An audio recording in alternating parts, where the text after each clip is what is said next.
Avant de pondre des lois de cette manière, il faudrait peut-être se mettre à la place des gens qui vont la vivre au quotidien. Qui vérifie bien que ce qu'il fait est de bonne loi. Parce que je ne suis pas sûr que ce soit de bonne loi. Que ce soit le président de la République, les ministres ou les sénateurs et tout ça, je pense qu'ils ne sont pas du tout dans ce monde-là en fait. Ils savent pas se mettre à la portée des gens, ils savent pas se mettre dans le vécu des gens, ils savent pas écouter en fait. Ils font leurs choses, ils font comme eux ils ont envie de faire, comme eux ils ont décidé de faire, et puis c'est tout. Ils n'écoutent pas les gens. Et puis j'ai eu cette maladie.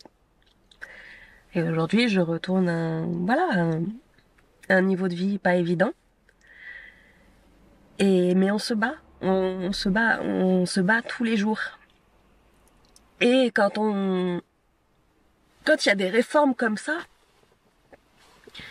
qui vous font sentir en fait comme rien, comme un petit pion dans un échiquier. Mais non, mais toi, mais c'est pas grave, on s'en fout de toi, de ta situation, etc. Démerde-toi, une fois de plus, démerde-toi. Une fois de plus, trouve des solutions, débrouille-toi, bats-toi, mais en fait, à un moment donné, oh, c'est dur de se battre tout le temps. Et c'est tellement injuste.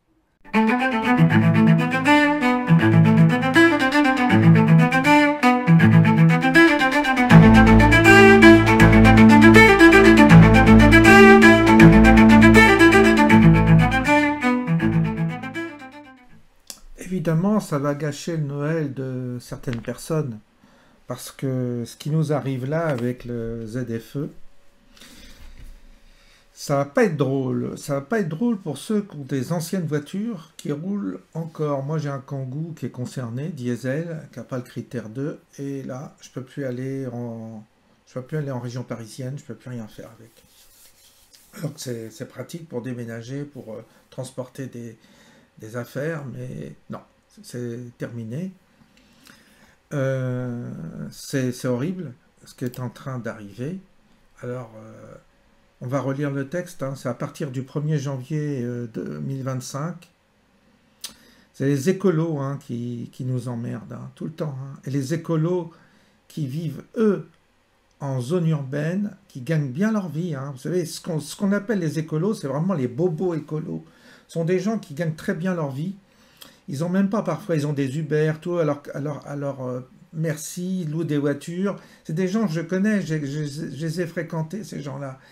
Et eux, ils prennent les transports en commun, ils prennent l'avion plusieurs fois dans l'année pour leurs vacances. Ils en ont rien à faire du prolo qu'à sa vieille voiture pour aller bosser, point final. Ou pour aller à l'hôpital, ou pour aller faire une consultation.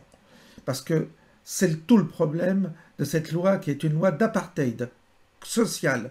Et les écolos sont complices du grand capitalisme qui tend à séparer la vie en deux, avec les pauvres d'un côté et les riches de l'autre. Et eux, ils utilisent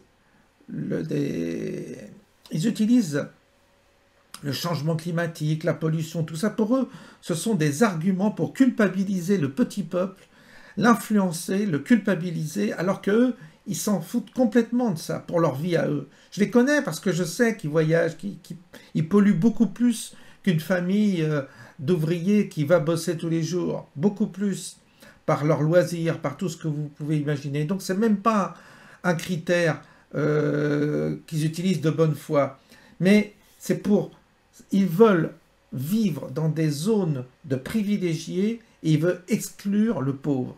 Ils ont simplement besoin d'émigrer pour leur cirer les bottes, pour leur apporter leur nourriture, parce qu'ils font plus la cuisine, etc. C'est des gens épouvantables. Et vous les voyez, ils sont mal fagotés, tout ça, mais ne croyez pas, c'est une apparence qu'ils ont. Parce qu'en réalité, ils sont blindés, ces jeunes-là. Ils ont des appartements à Paris ou en centre-ville, Bordeaux, Lyon, tout ça. Ils occupent tous les postes dans les administrations, ils sont très infiltrés dans les administrations. Ils pourrissent la vie des gens. Ils nous pourrissent la vie. C'est une race de merde. Et le drame, c'est que les gens qui ont les voitures, alors je vois, hein, c'est les voitures particulières classées critère 3, ne pourront plus, sauf dérogation, et la dérogation, vous imaginez, dérogation, circuler ou stationner dans les périmètres, justement, ZFE. Donc pour les voitures diesel, c'est celles qui ont été immatriculées avant 2010. Donc vous voyez, c'est des voitures qui ont plus de 14-13 ans. Et pour les voitures essence, c'est ceux immatriculés avant 2005. Un peu plus facile pour les voitures essence. Mais ça va continuer. 2028, 2030, il n'y aura plus de voitures thermiques dans les villes. Et vous allez être coincé. Vous ne pourrez plus vous déplacer. Il faudra prendre le taxi, prendre les transports en commun. Et si vous voulez aller à l'hôpital, alors là, galère, grosse galère. De toute façon, ça va augmenter même les prix, ça va coûter parce que les gens prendront du coup le taxi, ils demanderont pour une consultation, tout ça, on va demander à prendre le taxi, ça va coûter cher à la sécurité sociale, parce que le taxi, évidemment, peut vous emmener, vous êtes remboursé si vous allez vous déplacer pour une visite médicale, alors que des gens parfois prenaient leur véhicule. C'est un enfer, ce système. On est en train de créer un enfer. Et là, je ne sais pas s'il va y avoir la même chose qu'avec les gilets jaunes. Je n'en sais rien. Je dois vous dire que, compte tenu de cette soumission que je sens dans la population, une espèce d'état de conscience qui est complètement affaibli, les gens n'ont plus de ressources, je sais pas, ils sont désabusés, ils n'en peuvent plus, et du coup, ils n'ont même plus la force de se révolter. Mais c'est un scandale, cette histoire, un véritable scandale. Et il n'y a pas d'autre solution que de se révolter contre ce genre de mesures.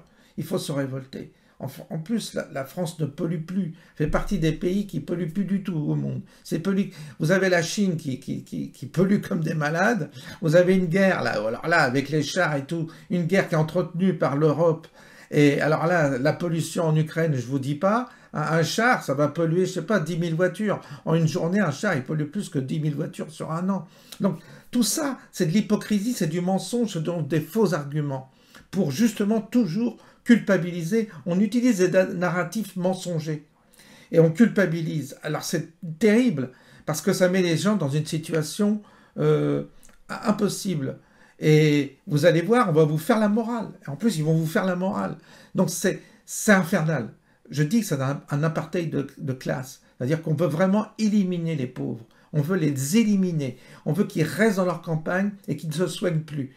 C'est un apartheid. Et les gens qui cautionnent ça sont des malades, sont des grands malades, sont des coupables. Il va y avoir des choses épouvantables à cause de cette loi. Parce que des gens vont plus pouvoir les soigner, vont plus pouvoir se déplacer, vont plus pouvoir aller en ville.